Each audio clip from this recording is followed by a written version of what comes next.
Ini hewan yang cukup berbahaya, namanya kelabang. Dan ini banyak dijumpai di hutan sini. Jadi harap hati-hati kalau masuk ke hutan sini. Usahakan menggunakan sepatu boot.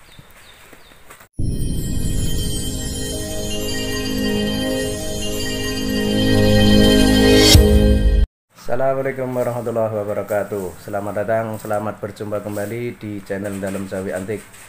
Kali ini di siang ini jam 1 siang kami akan mengisi acara liburan lebaran. Tidak seperti biasanya, karena kalau biasanya kita liburan ke pantai, ke tempat wisata, tapi kali ini kami akan masuk ke hutan tertua di Gunung Kidul. Ikuti perjalanan kami dan jangan di skip video ini sampai selesai. Terima kasih. Kita lewat jalur ini dan bisanya hanya menggunakan sepeda motor, karena kalau menggunakan mobil jalannya tidak memungkinkan. Dan ini adalah pintu masuk ke hutan. Tapi di sini masih banyak ladang penduduk yang digarap, yang ditanami palawija. Kita akan berjalan nanti ke arah sana, ke pohon-pohon itu. Kita sudah sampai di kawasan hutan, dan ini di belakang saya ada tulisan apa ini, nggak kelihatan.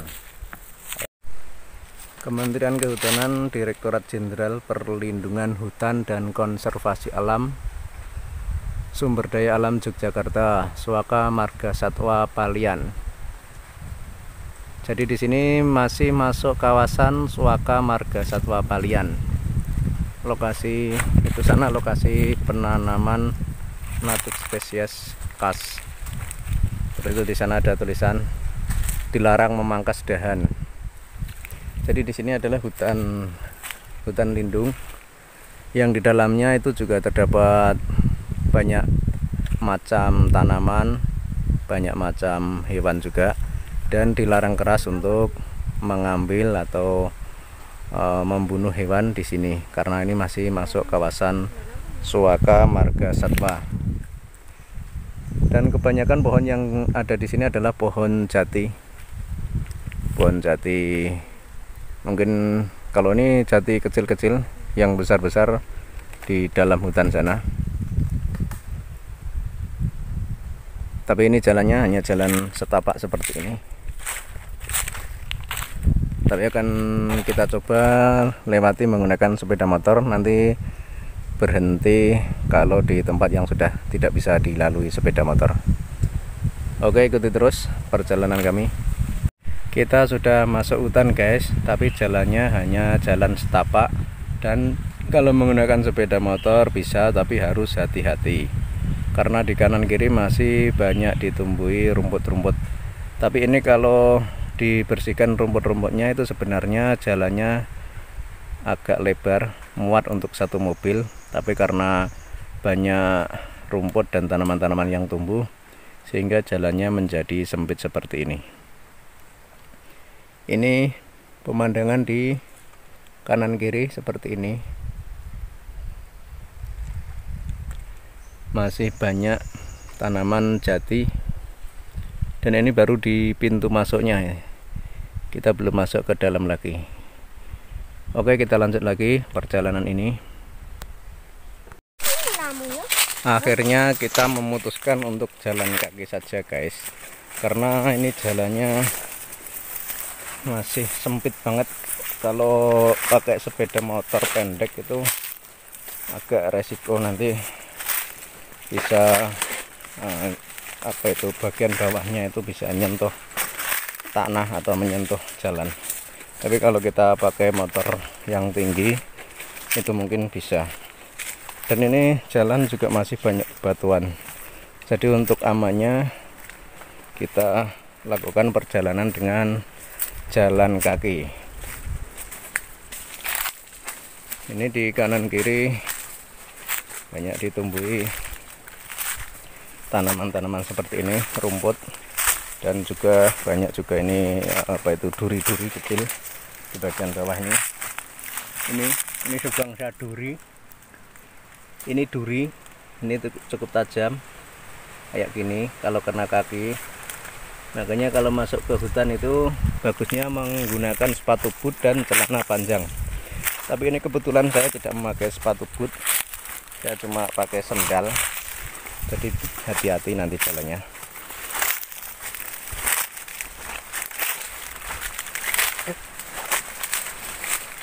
Ini hutan ini sudah ada sejak zaman dahulu, sudah sejak saya masih kecil udah ada ini.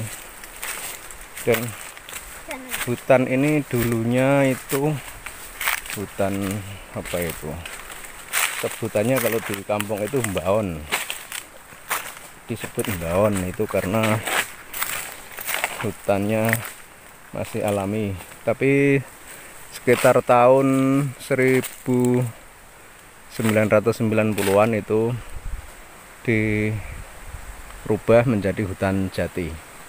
Dan ini ada tulisan dilarang membuka atau merambah kawasan hutan, merusak dan menebang hutan di kawasan ini. Terus dilarang juga berburu satwa di kawasan hutan, mencari pakan ternak di kawasan hutan juga tidak boleh, membakar sampah di hutan juga tidak boleh, merusak sarana dan prasarana kehutanan juga tidak boleh, karena itu akan merugikan kita semua.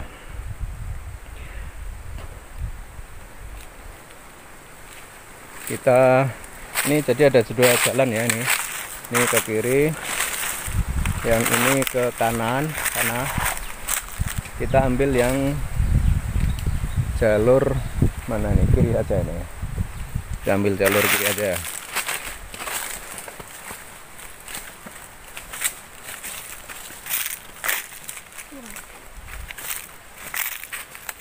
Ini kan sudah tidak mungkin kalau dilalui dengan jalan kaki. Maksudnya pakai sepeda motor. Oh, salah lagi. Ini bagusnya cuma jalan kaki saja.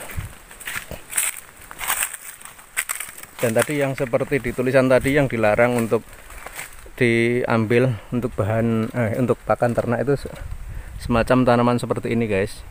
Jadi tanaman ini sangat disukai ternak, terutama kambing. Jadi warga dilarang untuk mengambil di sini. Terus termasuk satwa juga, karena di sini katanya juga terdapat banyak satwa. Tapi yang sering muncul itu adalah kera ekor panjang, dan saat ini sudah cukup meresahkan warga sekitar karena kera ekor panjang sering merusak tanaman warga yang memiliki lahan di luar kawasan hutan lindung ini. Jadi kemungkinan makanan di hutan lindung ini habis, sehingga kera ekor panjang itu keluar dari hutan dan mencari makan di ladang penduduk.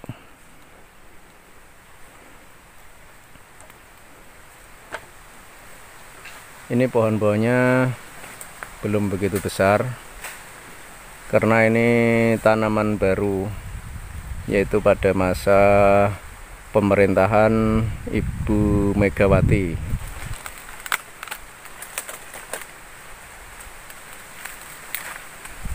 Kita jalan lagi.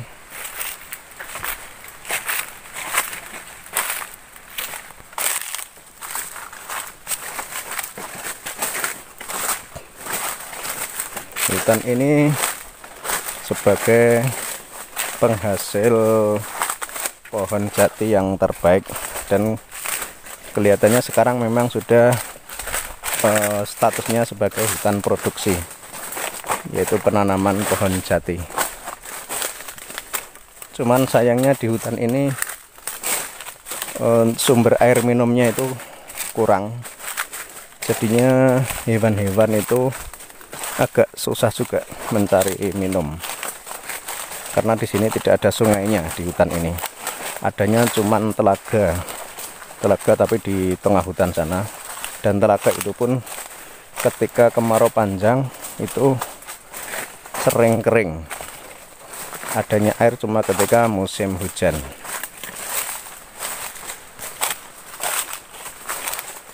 Di sini matahari masih terlihat bersinar, tapi suasananya dingin, sejuk, adem.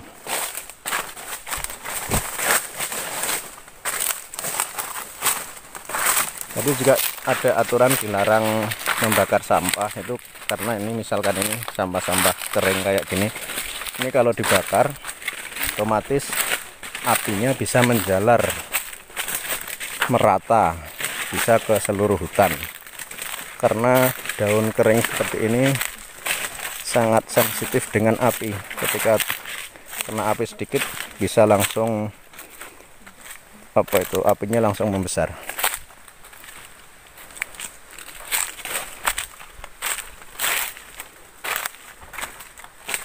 Ini hutan jati juga, ini hutan jati, ini jati.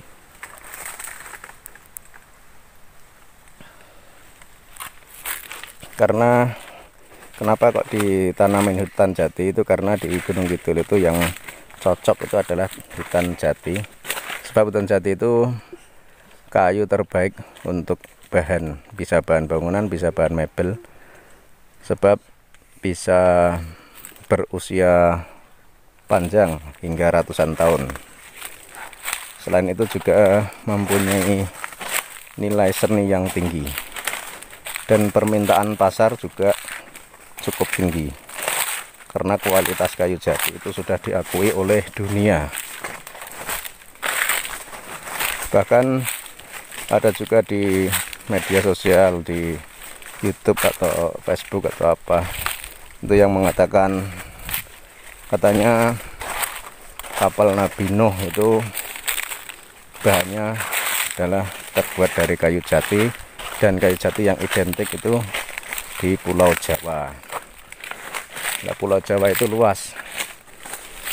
Jawa itu apakah Jawa Tengah, Jawa Timur, atau Jawa Barat, atau malah Gunung Kidul sini, kita juga nggak tahu. Dan itu cuma prediksi ya, atau apa namanya, perkiraan. Untuk kebenarannya ya kita tidak tahu. Namun yang jelas untuk kayu jati itu kualitasnya sudah diakui dunia.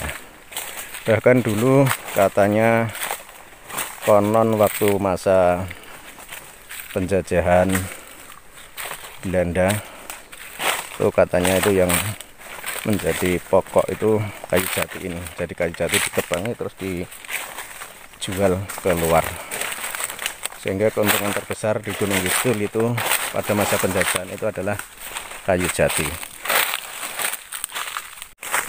Dan ini saya sengaja ke sini membawa anak-anak, tapi nggak terlalu kecil banget. Jadi untuk pengenalan pada mereka betapa pentingnya hutan bagi manusia. Makanya perlu diperkenalkan sejak dini kepada anak kita, pada keturunan kita, untuk mencintai alam, untuk melestarikan hutan. Karena kalau tidak ada hutan, bumi ini menjadi panas.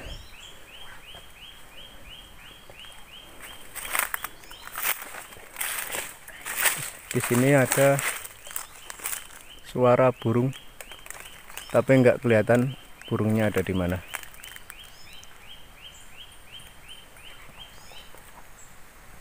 Sepi guys di hutan itu. Ini aja siang hari, bagaimana kalau malam hari?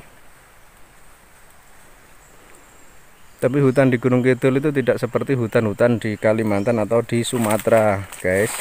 Karena kalau di Gunung Kidul itu kebanyakan sudah sering atau sudah pernah dijelajahi orang karena sempitnya lahan. Tapi kalau di Sumatera, di Kalimantan itu mungkin ada hutan yang benar-benar belum terjamah oleh orang, sehingga kondisinya betul-betul alami, asli, orisinil. Tapi kalau di sini udah sering dikunjungi orang, terutama masyarakat di luar hutan yang ada keperluan ke hutan. Kalau dulu sebelum ada peraturan yang ketat, itu dulu masih sering mencari kayu, tapi sekitar tahun 90-an saat sudah ditanamin pohon-pohon jati yang banyak ini dibikin peraturan ketat lagi. Jadi ada denda atau hukuman bagi yang melanggar peraturan tersebut. Misalkan tadi membunuh hewan atau satwa, terus yang selanjutnya adalah menebang pohon, itu juga ada sanksi atau dendanya. Tapi kalau dulu pengelolaannya belum sedetail atau semaksimal sekarang. Jadi kalau zaman dahulu masih agak bebas, dan hutannya juga sudah tidak seperti ini lagi. Mungkin malah bagusan yang zaman dahulu, sekitar tahun 80 atau 90-an. Masih alami bener. Dan ini di depan ini adalah salah satu ciri khas di hutan. Ini adalah tanaman orok-orok ini ya, namanya. Di sini ada durinya. Ini ada duri, ini duri. Tapi kalau sudah besar durinya menjadi seperti ini. Dan ini kayunya itu bagus dan keras kayunya. Tapi pertumbuhannya sangat lama. Ini bagus untuk bikin pipa rokok, itu bagus biasanya, atau untuk keperluan lain. Tapi di sini dilarang untuk menebang atau mengambilnya karena ini adalah hutan lindung.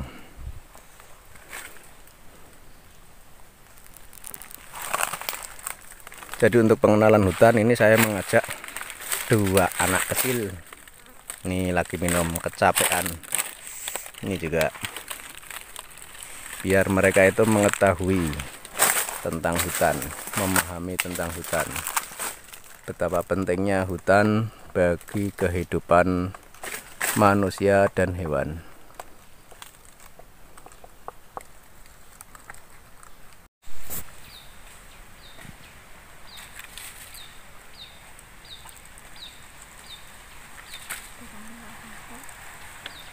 Ini hewan yang cukup berbahaya, namanya kelabang, dan ini banyak dijumpai di hutan sini.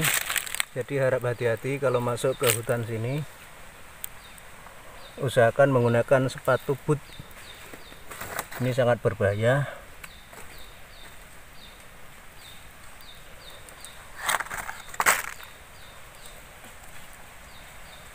Jalannya juga cepat ini. Tapi nggak usah kita bunuh, kita biarkan saja. Udah hilang. Jadi teman-teman yang belum tahu dan penasaran seperti apa hutan di Suaka Marga Satwa Palian, itu kondisinya seperti ini. Ini dari sisi sebelah selatan. Kita masuk ke jalur sebelah selatan. Ini salah satu kondisinya seperti ini. Tapi mungkin di jalur yang lain, misalkan di barat atau di mana, itu mungkin berbeda dengan yang ada di sini.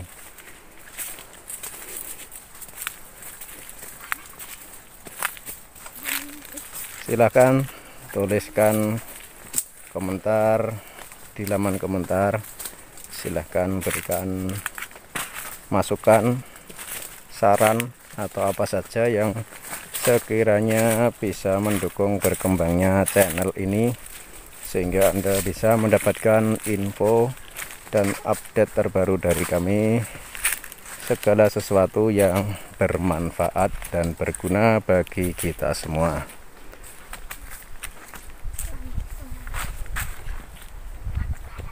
Ini ada lokasi yang agak lebar. Kita berhenti sejenak di sini. Ini ada tanah seperti ini. Di ujung sana itu pohon-pohon semua, ujung sana juga pohon-pohon. Jadi sekeliling ini pohon semua. Dan 80% adalah pohon jati, yang lainnya pohon orok-orok kalau seperti di kampung itu. Pohon yang tadi ada durinya. Dan pertumbuhannya sangat lama, tapi kayunya itu ulet dan awet. Ini kalau di depan saya ini adalah pohon terembesi. Ini pohon terembesi. Kalau musim ulat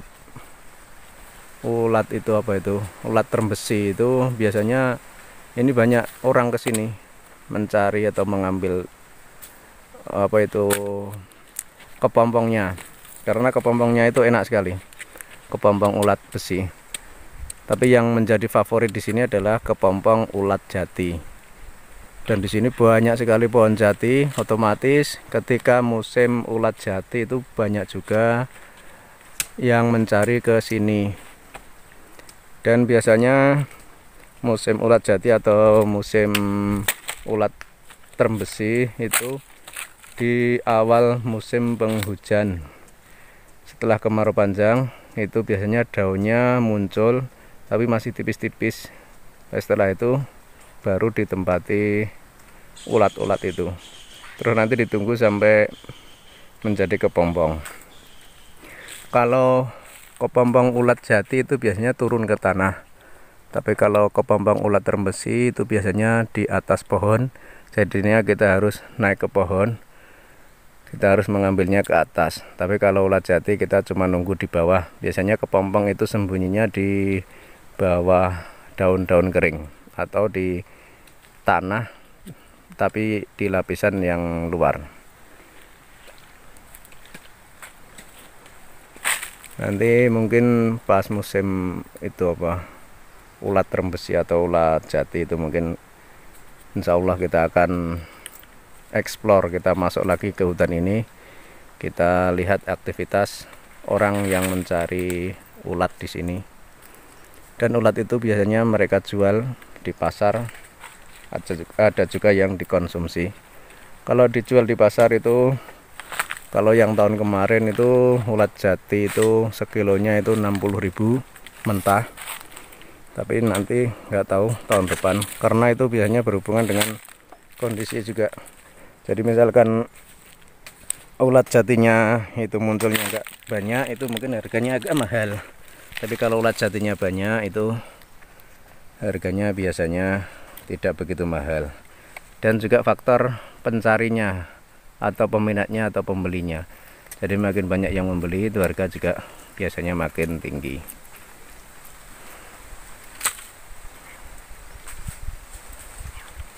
Ini salah satu potret kondisi hutan di Gunung Kidul saat musim kemarau. Kalau musim kemarau kondisinya seperti ini, kelihatan terang. Tapi kalau pas musim hujan itu kondisi di sini biasanya gelap karena pohon-pohonnya itu daun-daunnya itu rindang. Tapi ketika musim kemarau seperti ini, pohon nggak terlalu rindang, terutama pohon jati. Pohon jati ketika musim kemarau itu banyak sekali berkurang daunnya, rontok. Kemudian nanti kalau pas musim hujan itu daunnya tumbuh lagi, banyak lagi.